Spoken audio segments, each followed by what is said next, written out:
এই ফলতা মডেলে দলের মুখ পুড়েছে।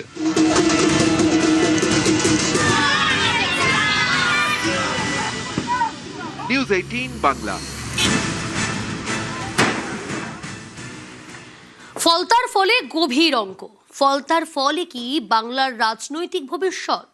মুসলিম ভোট কি এবার থেকে কংগ্রেসে বামে? তৃণমূল কি ক্রমশ অপ্রাসঙ্গিক হয়ে পড়বে? 2029 সালে লোকসভা ভোট, আর সেই ভোটে বাংলায় কি মূল লড়াই বিজেপি বনাম বাম কংগ্রেসের?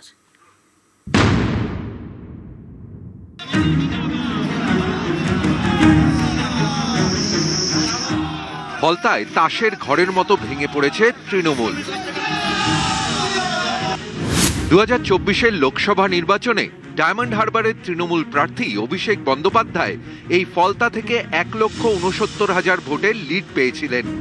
সেই ফলতায় তৃণমূল লাস্ট বয় জাহাঙ্গীর খান হেরেছেন 1,41,883 ভোটে।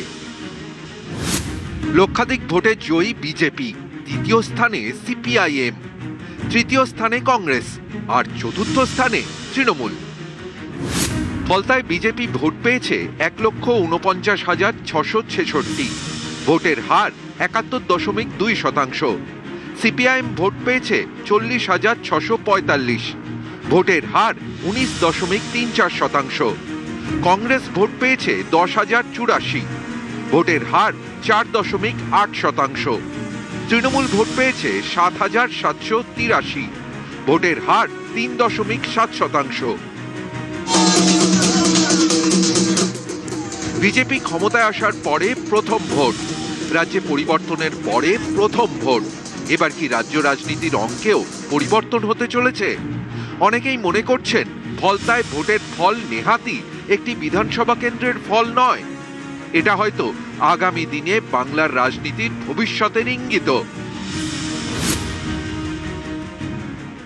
যে নির্বাচনে আমরা হেরেছি সেই নির্বাচনে যদি বাম আর কংগ্রেস একসঙ্গে আমরা লড়তাম তাহলে ফলাফল এই কথা বলছে যে আরেকটু ভালো ফল বিরোধীদের মধ্যে আমাদের হতো। তৃণমূলকে তাড়াও, এই ছিল মানুষের লক্ষ্য। সেখানটাই পাওয়া গেছে হাতের কাছে বিজেপি, তাই বিজেপিকে ভোট দাও। এই যা হবার হয়ে গেল, এরপর যে মানুষ ক্রমশ কংগ্রেস বা বামের দিকে ঢলবে তার ইঙ্গিত কিন্তু এবারের ভোটের যারা ভোটার তারা কিন্তু দিয়ে দিলেন। ফলতায় মুসলিম ভোট প্রায় 28%, হিন্দু ভোট প্রায় 71%। বিজেপি প্রার্থী পেয়েছেন 71.2% ভোট। এর থেকেই স্পষ্ট হিন্দু ভোটের প্রায় পুরোটাই পেয়েছে বিজেপি। তাহলে মুসলিম ভোট কার ঝুলিতে গেল? ফলতার ফলে স্পষ্ট। মুসলিম ভোটের বড় অংশ গিয়েছে সিপিআইএম এর দিকে। সিপিআইএম পেয়েছে 19.34% ভোট। মুসলিম ভোটের কিছুটা পেয়েছে কংগ্রেস, তাদের প্রাপ্ত ভোট 4.8%। ফলতায় মুসলিম ভোট বেশি পেয়েছে সিপিআইএম, কিন্তু রাজ্যের একাধিক আসনে মুসলিম ভোট গিয়েছে কংগ্রেসের দিকে। যেমন মুর্শিদাবাদের ফারাক্কা, এই বিধানসভা আসনে 63% মুসলিম ভোট।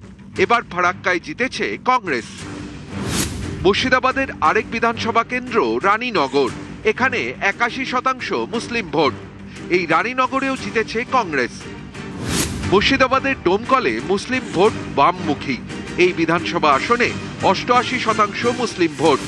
ডোমকলে জিতেছে বামেরা। এতেই অনেকের প্রশ্ন, মুসলিম ভোট কি তৃণমূলের থেকে মুখ ফিরিয়ে নিল? মুসলিম ভোট কি আবার আগের মতো বাম ও কংগ্রেসের ভাগাভাগি হবে? 2021-এ বামফ্রন্ট এবং কংগ্রেসের ভোটটা দেখুন, এবারে বামফ্রন্টের একার ভোট দেখুন, কংগ্রেসের ভোট দেখুন। বিজেপির সঙ্গে যেমন হিন্দুত্বের ফ্লেভার আছে, কংগ্রেসের কাছে যে ভোটটি সেটা কিন্তু একেবারে ধর্ম নিরপেক্ষতার ভোট। সংগঠনকে শক্তিশালী করতে হবে। ইমিডিয়েট ব্যাখ্যাটা আমার মনে হয় সঠিক নয়। কংগ্রেস ছাড়া এই বাংলাতেও বিজেপির বিরুদ্ধে লড়াইয়ের মতো শক্তি অন্য কারুর হবে না। রাজ্যে পালাবদলের পর প্রথম ভোট, তাতে কংগ্রেস ও তৃণমূলকে পিছনে ফেলে 2 নম্বরে সিপিআইএম। এতে আশার আলো দেখছে বামেরা। আমরা প্রান্তিক মানুষের পাশে দাঁড়াচ্ছি তার স্বীকৃতি এটা। তৃণমূলটা একটা হচ্ছে আরএসএস এর সাজানো একটা বাহিনী ছিল এবং তারা মস্তানি গুন্ডামি করে যা করেছে সেখানে মানুষ তার মত দিতে পারতো না। মানুষ যদি মত দেওয়ার সুযোগ থাকে এবং গণতন্ত্রকে যদি আমরা ফিরিয়ে আনতে পারি তাহলে সেই গণতান্ত্রিক প্রতিষ্ঠার সঙ্গে সঙ্গে বামপন্থারও পুনরুত্থান হবে। এটা ফল দিয়ে এটা বোঝা যাচ্ছে। 10 দিনে তৃণমূল গলে যায় আর সিপিআইএম এরকম বেড়ে ওঠে, তাহলে 10 বছরে কতটা হবে?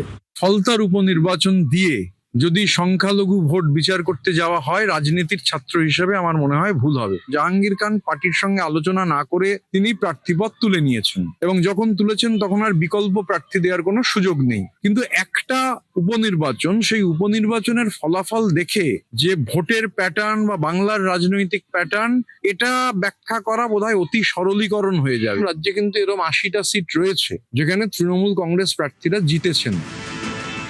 ফলতায় ভোট গ্রহণ ছিল 21শে মে। ঠিক দুদিন আগে 19শে মে ভোট থেকে সরে দাঁড়ানোর ঘোষণা করেন তৃণমূল প্রার্থী। এখানেই প্রশ্ন উঠছে, লড়াইয়ে জাহাঙ্গীর থাকলে কি ফলতার ফল অন্যরকম হতো? কে জাহাঙ্গীর? কোথায় যাবে জাহাঙ্গীর? এইসব শেখ শাহজাহান, জাহাঙ্গীর, শওকত, কেষ্টমন্ডলরা এরা কোথায় যাবে? এরা ছিল নবান্নের দিদিমণি বসে আর এই পুলিশ, তাই তো গুন্ডামি। জাহাঙ্গীর থাকলেও একই ফল হতো। সেই সংখ্যালঘু ভোট কি আবারও তাদের কাছে ব্যাক করবে? কোনো ভোটই তাদের কাছে আর ব্যাক করবে না। সংখ্যালঘুরা যদি নিজেদের ভালো না বোঝে, আমার তো কিছু করার বলার নেই। নিউজ 18 বাংলা।